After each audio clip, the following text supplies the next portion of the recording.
Uso de la palabra el diputado Sebastián Nóbrega.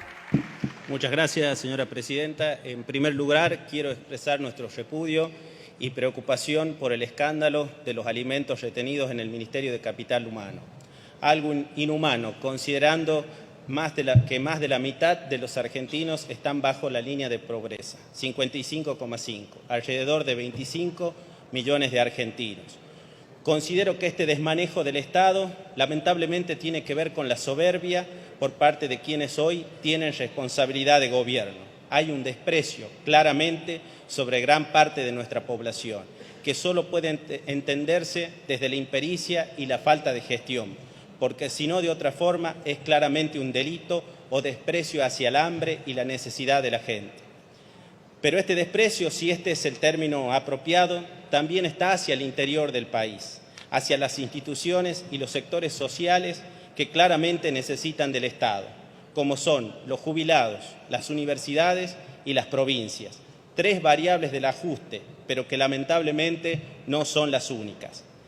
Porque si no, ¿cómo se explica que intempestivamente las provincias de un día para el otro, sin avisarles, les quitaron el fondo compensador del transporte? O que primero se arregle a espaldas de las universidades de todo el país los fondos para la UBA. Esto claramente demuestra que hay una diferencia para con el interior del país, que hay un desprecio por todo lo que no forma parte de la agenda de interés del presidente. Por eso planteamos una discusión seria, justa, equitativa de los recursos y de los saberes de los jubilados y pensionados. Genera tristeza y desazón lo que estamos pasando. Se siente en las calles, en los comercios, en los trabajadores que viven el día a día y en las familias que no saben cómo pagar las facturas de luz y de gas.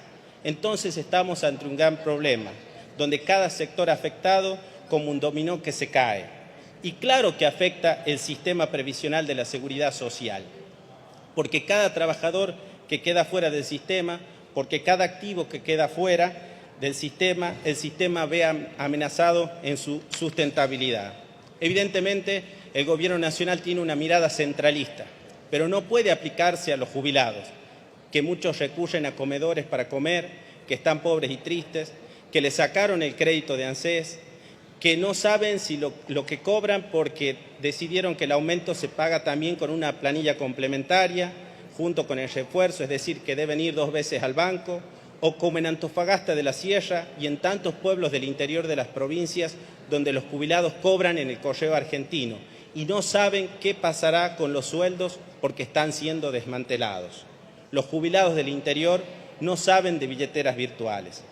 El presidente nos impuso una nueva fórmula jubilatoria por decreto, de acuerdo a los números que arrojó el índice de precios del consumidor IPC, que es insuficiente, que no resuelve la situación y que tiene a los jubilados y pensionados como variable de ajuste. Por eso insistimos con recomponer las remuneraciones a los perdidos por los jubilados en los meses de diciembre y enero, por lo que planteamos una compensación que contemple los meses de mayor inflación. Además, creemos con los integrantes de nuestro bloque que debemos contemplar el ajuste mensual por IPC a un aumento semestral adicional, de acuerdo a la mejora salarial que garantice que si los salarios mejoran, mejoren los saberes de los jubilados. Pero no podemos dejar pasar por alto que hoy los jubilados son los más perjudicados por el proceso de la alta inflación que tenemos en la Argentina, que se ha acelerado con la devaluación de diciembre pasado. En marzo de 2023, el haber mínimo que tenían los jubilados superaba un 20% lo que era la canasta básica. Hoy, con bono o sin bono, entre un 10 y un 15% debajo de la línea de pobreza y un 30% debajo de la canasta básica. Pero tampoco hay que olvidarse del resto de los jubilados, docentes, trabajadores, que ven todos los días que sus saberes se licúan en el supermercado, con remedios, con impuestos, y esto es inadmisible.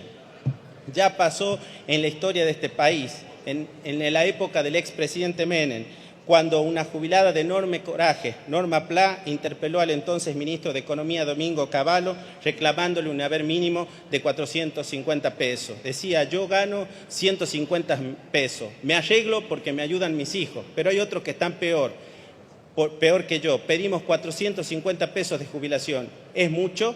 Si el ministro Cavallo dice 10.000 pesos no alcanza, que no hay plata, no habrá para nosotros. pero sí para aviones o canchas de tenis en Olivos. Yo aporté toda mi vida. Quiero que me devuelvan ese dinero, dijo Norma Pla en 1992.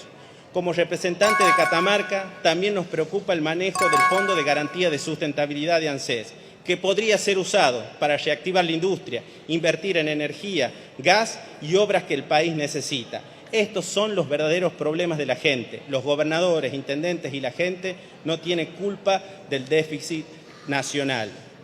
Nos decían que para que funcione el país necesitaban las leyes bases. Señores, para gobernar se necesita, como dijo el presidente Alfonsín, un país con una democracia, donde se coma, se cura y se eduque, pero al parecer no alcanza.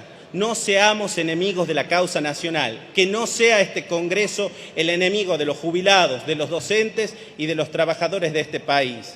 Y para terminar, a propósito de la historia, permítanme recordar al general Felipe Varela, quien un 4 de junio de 1870 falleciera, dejando su vida en la lucha de un sentido igualitario y justo a los pedidos de la ciudadanía del interior ante el avasallamiento de las políticas centralistas del puerto. Y quien nos recuerda en su proclama: no nos condenen a ser mendigos, sin patria, sin libertad, sin derecho. Muchas gracias.